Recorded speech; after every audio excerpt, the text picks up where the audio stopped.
In the summer of 751, beneath the scorching sun of Central Asia, two titans prepared to collide in a battle that would reshape the ancient world. Along the banks of the Talas River, where the steppes meet the mountains and empires meet their destiny, the greatest military powers of the age assembled their forces for a confrontation that would echo through centuries. This was not merely a clash of armies. This was a collision between civilizations, between the rising crescent of Islam and the ancient dragon of the East. The fate of the Silk Road, the future of continents, and the course of human history itself hung in the balance on those dusty plains. The year 751 marked a moment when the world stood at a crossroads. From the golden halls of Chang'an, the Tang dynasty commanded an empire that stretched from Korea to the edges of Persia. Their armies had marched triumphant across mountains and deserts, their banners flying over countless conquered cities. Yet, from the west, a new power had emerged from the sands of Arabia, carrying with it the fervor of a fresh faith and the ambition of unlimited conquest. The Abbasid Caliphate had just torn down the old order, seizing power from the Umayyads in a revolution that shook the Islamic world to its foundations. Now these two colossal empires faced each other across the narrow valley of the Talas River, each convinced of their divine right to rule the lands between. But this story begins not with the clash of steel, but with betrayal.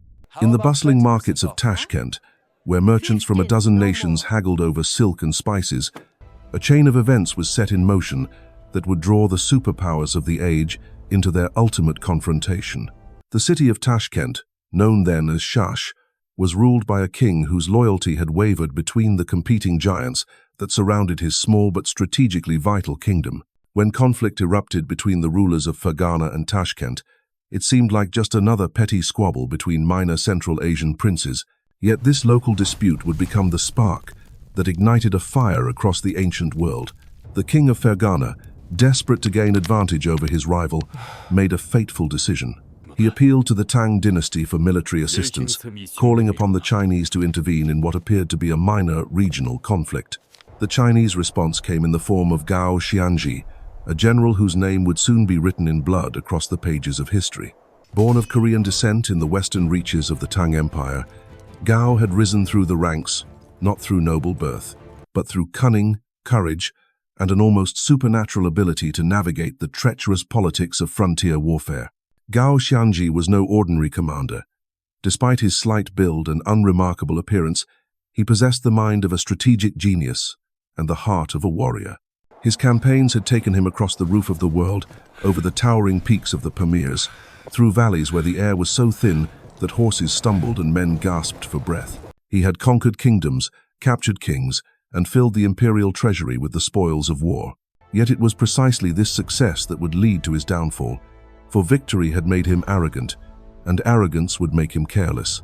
When Gao arrived in Tashkent with his army, the king of Shash made what he believed was a wise decision. Recognizing the overwhelming power of the Tang forces, he surrendered without a fight, opening his gates and submitting to Chinese authority. The king had every reason to believe that his submission would be honored according to the ancient customs of Central Asian warfare. Surrender, when offered freely, was traditionally met with mercy. The conquering general would accept tribute, perhaps take hostages to ensure future loyalty. But the ruling dynasty would be permitted to continue under Chinese overlordship. But Gao Xianzhi had other plans. Despite the king's peaceful surrender, despite the absence of resistance, the Chinese general ordered his troops to sack the city. The streets of Tashkent ran red as soldiers looted homes and temples, carrying away everything of value. The king and his family were bound in chains and dragged away as prisoners, destined for the long march to Chang'an where the emperor's justice awaited. It was a betrayal that shocked even Gao's own officers, a violation of the unwritten laws that governed warfare in the region. The treachery did not end there. When the caravan bearing the captive king reached the Tang capital, Emperor Xuanzong ordered his execution. The ruler who had surrendered in good faith, who had opened his gates to spare his people the horrors of siege, was put to death like a common criminal. News of this betrayal spread like wildfire across the trade routes of Central Asia. In bazaars and caravanserais, merchants whispered of Chinese duplicity. In the courts of minor kings, rulers who had once viewed Tang protection as a guarantee of security, if submission now wondery meant only slavery and death. The executed king's son fled westward, carrying with him tales of Chinese treachery and a burning desire for vengeance. His destination was Samarkand, the jewel of the Silk Road, where a new power was consolidating its grip on the western reaches of Central Asia. The Abbasid Caliphate, fresh from its revolutionary victory over the Umayyads, was eager to establish its legitimacy through conquest and expansion. When the Prince of Tashkent arrived at the court of the Abbasid governor, he found willing ears for his pleas for justice and revenge. Ziyad ibn Salih, the governor of Samarkand, was a man who understood opportunity when it presented itself. A seasoned commander who had risen through the ranks during the Abbasid revolution, he possessed both the military expertise and political acumen necessary to challenge Chinese dominance in Central Asia. The prince's tale of betrayal and murder provided him with the perfect justification for military intervention. Here was a chance to strike a blow against the Tang Empire, while positioning the Abbasids as the protectors of the oppressed peoples of Central Asia. The governor immediately dispatched urgent messages to Abu Muslim, the legendary general who had led the Abbasid revolution from its base in Merv. Abu Muslim, architect of the Abbasid victory and master of the eastern provinces, understood the strategic implications immediately. Control of Central Asia meant control of the Silk Road. Control of the Silk Road meant unimaginable wealth and power. The request for reinforcements was approved without hesitation. As spring turned to summer in 751, two massive armies began converging on the Talas River valley. From the east came Gao Xianzhi, with the disciplined legions of the Tang Empire. His forces included not only Chinese troops, but also contingents of Karluk Turks, fierce nomadic warriors whose loyalty had been purchased with gold and promises of plunder. From the west advanced Ziyad ibn Salih at the head of an Abbasid host that reflected the diversity of the Islamic world. Arab cavalry rode alongside Persian infantry, while Central Asian allies brought their own specialized skills to the coalition. The stage was set for the most consequential battle in Central Asian history. Two empires, two civilizations, two ways of life were about to collide in a valley that would soon be soaked with blood. Neither commander could have imagined that their confrontation would not only determine the fate of Central Asia, but would also trigger a chain of events that would transform the flow of knowledge itself across the ancient world. The convergence of these mighty armies created a spectacle that had never before been witnessed in the remote valleys of Central Asia. For days, dust clouds on the horizon announced the approach of the rival forces, growing larger and more ominous with each passing hour. Local shepherds abandoned their flocks and fled to the mountains, carrying tales of endless columns of warriors stretching beyond the curve of the earth. The very ground seemed to tremble under the weight of tens of thousands of marching feet, the thunder of hooves, and the rumble of supply wagons laden with the tools of war. Gao Xianzhi arrived first, his scouts having identified the strategic value of the ground near the Talas River. The Chinese general deployed his forces with the precision that had made him famous throughout the empire. His core strength lay in the disciplined ranks of Tang regulars, professional soldiers whose training and equipment represented centuries of military evolution. These men carried crossbows of devastating accuracy, their bronze-tipped bolts capable of piercing armor at ranges that left enemy archers helpless. Supporting them were units of heavy cavalry, armored lancers whose charges had broken enemy lines from Korea to Kashgar. Yet the bulk of Gao's army consisted not of Chinese troops, but of Karluk Turkish allies. These nomadic warriors brought skills honed on the endless steppes, where survival depended on mobility, cunning, and the ability to strike without warning. Their recurved bows could loose arrows with lethal precision from horseback, and their intimate knowledge of the terrain made them invaluable scouts and raiders. But their loyalty was a fragile thing, bound more by immediate advantage than lasting bonds of allegiance. When Ziyad ibn Salih's forces finally appeared on the western horizon, they presented a sight that must have given even veteran Chinese officers pause. The Abbasid army was a living testament to the diversity of the Islamic world, a coalition that spanned continents and cultures. At its heart marched the Arab warriors who had conquered half the known world in less than a century. These men carried with them not just weapons of steel, but the burning conviction that they fought for a divine cause. Their battle cries echoed across the valley, proclaiming the greatness of their faith and their determination to spread its influence to the ends of the earth. Alongside the Arabs rode Persian cavalry, heirs to an ancient tradition of mounted warfare that stretched back to the days of Cyrus and Darius. These horsemen brought with them tactics and strategies refined over millennia of conflict, their knowledge of siegecraft and battlefield engineering proving invaluable to their new Islamic masters. Central Asian allies added their own specialized skills to the mix, bringing intimate knowledge of local conditions and the loyalty of tribes who had suffered under Chinese rule. For 3 days, the armies faced each other across the narrow valley, each commander studying his opponent and waiting for the perfect moment to strike. The air grew thick with tension as soldiers sharpened weapons, checked armor, and made their peace with whatever gods they served. Priests and imams moved among the ranks, offering blessings and prayers, while officers inspected formations and refined their battle plans.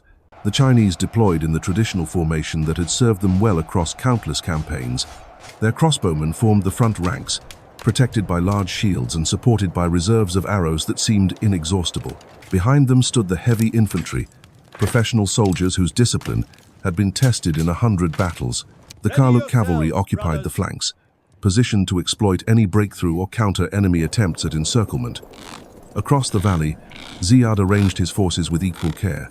His Arab spearmen formed dense formations in the center, their long weapons creating a forest of steel points that glittered in the summer Sunday.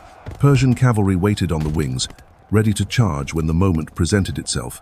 Central Asian auxiliaries filled the gaps, their diverse weapons and fighting styles, adding unpredictability to the Abbasid battle plan.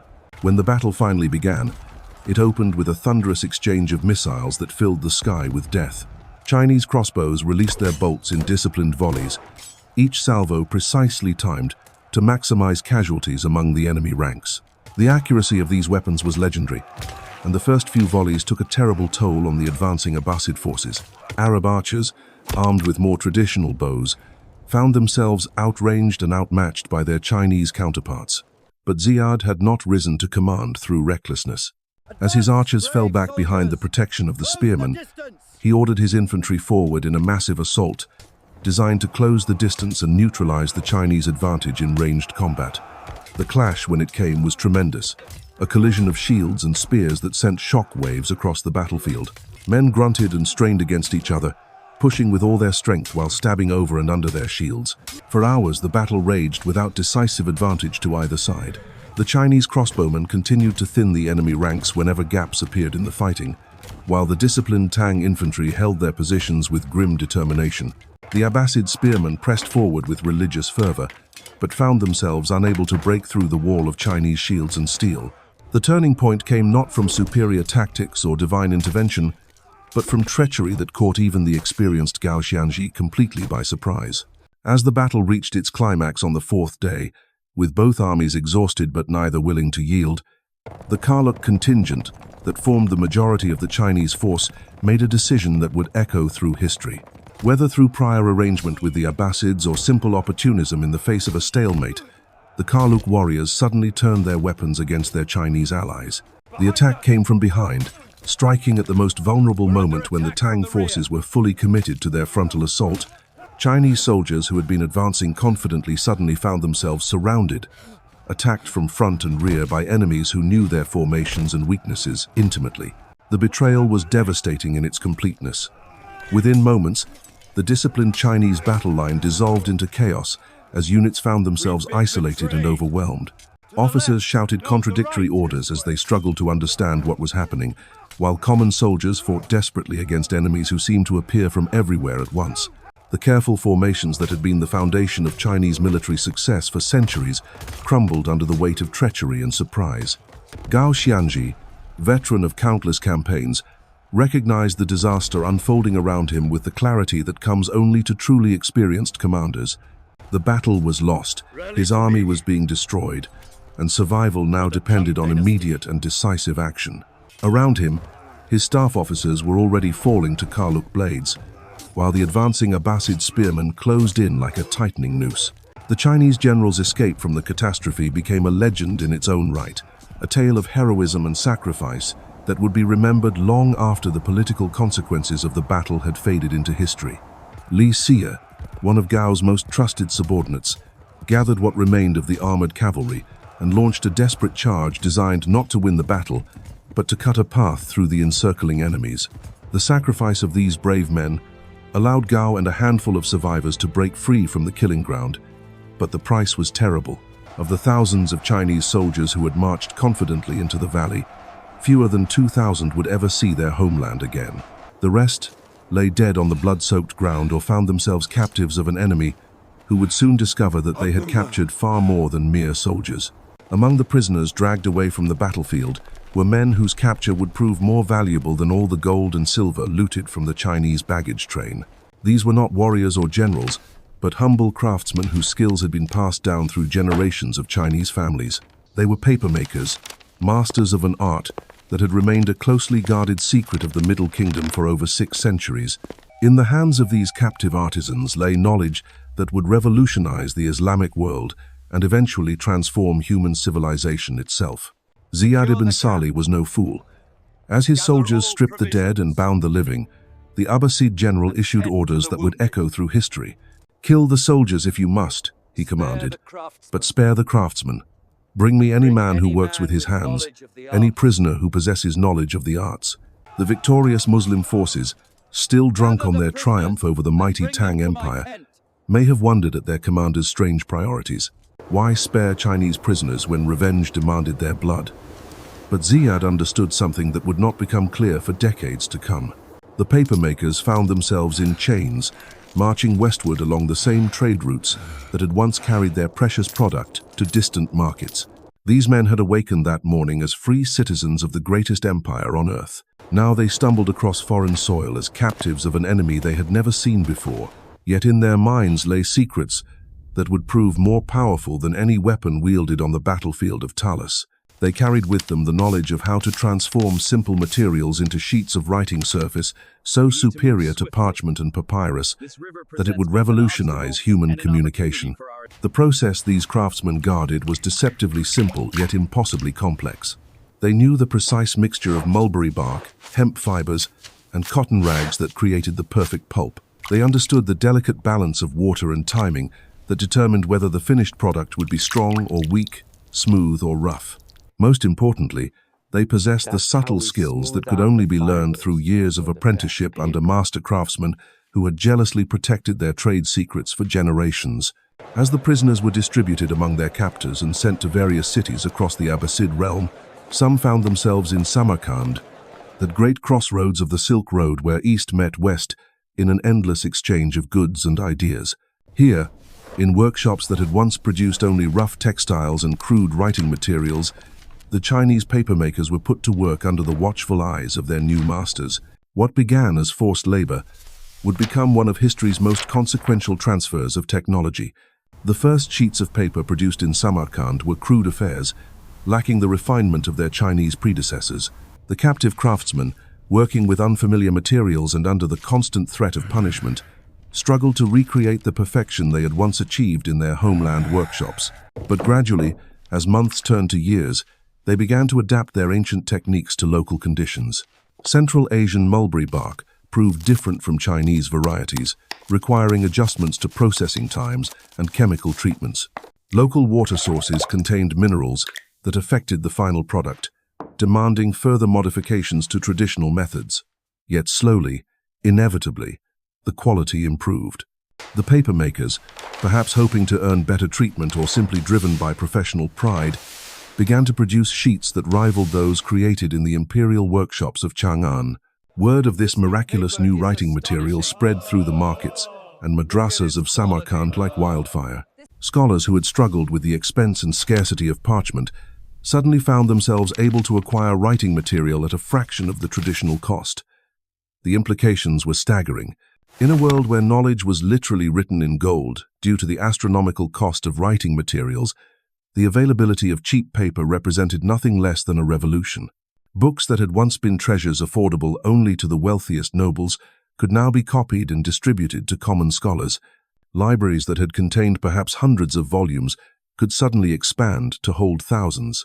The very nature of learning and scholarship began to transform as knowledge became accessible to broader segments of society. But the Abbasid rulers were not content to keep this miraculous discovery confined to Samarkand. Recognizing the strategic and economic value of paper production, they established workshops in Baghdad, Damascus, and other major cities of the Caliphate.